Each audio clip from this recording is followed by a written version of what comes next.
Emily एक छोटी खुशमिजाज बच्ची थी जो अपनी माँ और नाना के साथ एक सुंदर से गांव में रहती थी। वह हंसती गाती और हर चीज में खुशियां ढूंढ लेती थी। लेकिन उसकी सबसे पसंदीदा जगह उसके घर के पीछे वाला बगीचा था, जहां एक बड़ा घना और रहस्यमय पेड़ खड़ा था। वो पेड़ बहुत पुराना था, इतना पुराना कि शायद एमिली के नाना के बचपन में भी वह मौजूद रहा हो।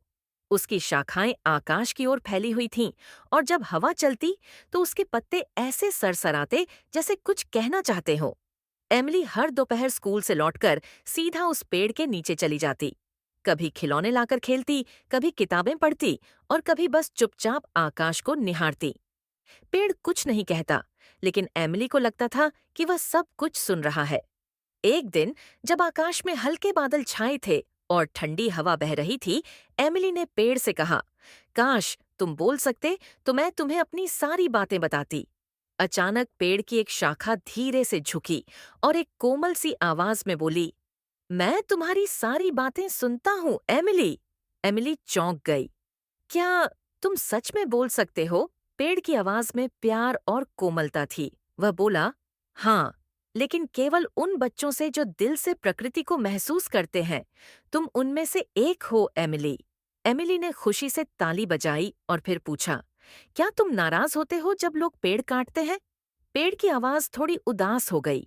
हाँ, जब कोई पेड़ गिरता है तो एक सपना मर जाता है। हम सिर्फ लकड़ी नहीं हैं, हम छाया देते हैं, पक्षियों को घर देते हैं, जमीन को नमी और हवा को सांस देते हैं। लेकिन लोग ये सब भूल गए हैं। एमिली की आंखों में आंसू आ गए।